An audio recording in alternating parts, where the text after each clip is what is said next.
मी या ठिकाणी एवढाच उल्लेख करेल, या ठिकाणचा गुणशेखर बापूंनी जो पाण्याचा प्रश्न उपस्थित केला त्याच्याबाबत याच ठिकाणी मी उन्हाळ्यामध्ये आलो होतो आणि त्या वेगळ्या प्रश्नासाठी आलो होतो. त्यावेळेला डिटेल चर्चा झालेली आहे. त्याच्यामध्ये कसा मार्ग काढता येईल याचा जरूर प्रयत्न केला जाईल. प्रश्न असा आहे की तो प्रश्न बरेच दिवस चालू आहे आणि दोन गावांच्या मधला थोडासा मतभेदांचा प्रश्न आहे, परंतु त्याच्यातून एकत्र बसून मार्ग निश्चितपणे काढता येईल. राहिला प्रश्न की आपण आता ही निवडणूक विधानसभेची निवडणूक म्हणून हेच करतोय आणि दुर्गाडे सरांनी सांगितलं त्याप्रमाणे प्रत्येक इलेक्शन वेगळे असते, वेगळ्या रंगाचे असते, वेगळ्या ढंगाचे असते. लोकसभा इलेक्शनला केंद्राचे प्रश्न असतात, केंद्राच्या नीती किंवा धोरणांवरती आपण बोलत असतो. राज्य सरकारच्या धोरणाबाबत बोलायचं झालं तर आदरणीय उपमुख्यमंत्री आणि ज्यांनी मला या ठिकाणी विधानसभेची उमेदवारी दिली ते आदरणीय अजितदादा पवार साहेब हे काम करण्यामध्ये त्यांचा हातखंडा आहे आणि स्पीडीली काम करण्यामध्ये मी जवळून पाहिलं, अधिकारी नात्याने पाहिले, कार्यकर्ता नात्याने पाहिलेलं आहे. आणि जे काम होणारं आहे त्याच्याबाबत ताबडतोब फोनफाणी करून 5-10 मिनिटांमध्ये तो प्रश्न मार्गी लावण्याच्या कार्यकर्ते जर गावावरून गेले असतील, मुंबईला आले असतील, देवगिरीला आले असतील तर त्यांना त्यांचं काम होईल नाही होईल याचा निर्णय घेऊनच परत यावं लागतं. नॉर्मली 80% लोकांना होईल असाच निर्णय मिळत असतो. काही किचकट कामं असतात, काही कार्यकर्ते घेऊन जातात लोकांच्या प्रेशरमुळं, त्याच्यामुळे थोडीशी अडचण होते. प्रश्न दादांच्या नेतृत्वाबाबत कुठेही काही प्रश्नचिन्ह असणार नाही आहे. त्यांनी गेली जवळपास 91 साली खासदार झाले आणि जवळपास त्यांच्या 33-34 वर्ष राजकारणात विविध पदांवर गेलेली आहे. 8-10 अर्थसंकल्प त्यांनी या ठिकाणी राज्याच्या विधानमंडळामध्ये मांडलेले आहेत.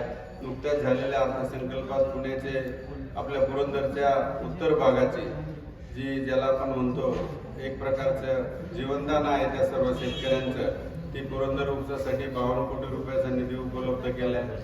जिल्हा नियोजन मंडळामार्फतही भरपूर निधी उपलब्ध केलेला आहे आणि तसंच इतर ज्या ठिकाणी शक्य आहे त्या ठिकाणी निधी देण्याचा त्यांचा प्रयत्न असेल असं त्यांनी घोषित केलेलं आहे. मी थोडंसं डायरेक्टली विधानसभेच्या निवडणुकीच्या रिंगणात असणाऱ्या इतर उमेदवारांच्यावरती येतो. याच भागातले एक उमेदवार गेले 10 वर्षे गुंजवणीच्या पाण्याबाबत बोलत आहेत, परंतु झालं काहीच नाही. आम्हाला परिचय येताना यादववाडीत येताना हे वाटलं होतं की याच्याबाबत कुणीतरी गुणशेखर बापू वगैरे बोलतील, पण तसं काही घडलं नाही. पहिली इलेक्शन त्यांनी गुंजवणीचं पाणी आम्ही नक्की आणू म्हणून घालवलं. त्याही वेळेला गुंजवणीच्या कामाचं जवळपास अर्धा पाऊण काम झालेलं होतं, म्हणजे 70-75% काम झालेलं होतं. त्यांच्या स्वतःच्या सहीचं ऑक्टोबर 2014चं पत्र माननीय पृथ्वीराज चव्हाण साहेबांना आहे की 95% काम झालंय आणि मग 5% केवळ मी विरोधी पक्षातला आमदार आहे म्हणून मला त्रास दिला जातो का, मला उपोषणावर बसण्याची वेळ येते का, अशा घोषणा केल्या. सुदैवाने म्हणजे तालुक्याचे सुदैवाने, आता दुर्दैवाने म्हणण्याची वेळ आली. त्या खात्याचं मंत्रीपद मिळालं, परंतु त्यांना ते उरलेलं 5% काम करता आलं नाही पूर्ण. त्याच खात्याचं मंत्रीपद असताना आपल्याला 5% काम पूर्ण करता येत नसेल आणि आपण केवळ थापेबाजी करत राहू, जनतेला दिशाभूल करत राहू, अशा प्रकारचं त्यांनी वातावरण गेले 15 वर्ष या तालुक्यामध्ये चालवलेलं आहे. त्याचेच ओढून त्याचेच ज्याला आपण म्हणतो पायंडा धरून सध्याचे आमदार यांनी त्याच प्रकारे चालवलं. 10 वर्षापूर्वी त्यांनी घोषणा केली की मी पुरंदर तालुक्यामध्ये एकही इंच बिना पाण्याचा ठेवणार नाही, सगळा ओलिता खाली आणि झालं का त्यातलं काय? अजिबात काय झालं नाही. 5 वर्षापूर्वी त्यांनी तर घोषणा केली, जाहीर सभेत घोषणा केली की मी खर्चाने 1200 कोटी रुपये खर्च करून गुंतवणुकीचे काम पूर्ण करेल. असं कधी महाराष्ट्रात किंवा भारतात झालेलं नाही. कुणी खाजगी व्यक्तींनी सरकारी योजना 1200 कोटीची पूर्ण केली, परंतु त्यांनी ती भीमदेवी थाटातली घोषणा केली, पण त्याच्यातलं काहीच निष्पन्न झालेलं नाही. बऱ्याच आम्ही छोटी काही कामं होत नाही. झेंडेवाडी हडपसर रोड असेल 600-700 कोटीचा असेल, भारत सरकारकडून मंजूर करण्यामध्ये महत्त्वाची भूमिका बजावली. बाळासाहेबांच्या पलीकडे नाझरे कपूरचा पूल असेल तो दादांनीच मला मंजूर करून दिला, तिसरा कोणी नाही दिला. त्यावेळेला ते विरोधी पक्ष नेते होते आणि त्यांनी नाझरे कपूरचा बिल तो वाहून गेल्यानंतर तिथं मंजूर करून दिला.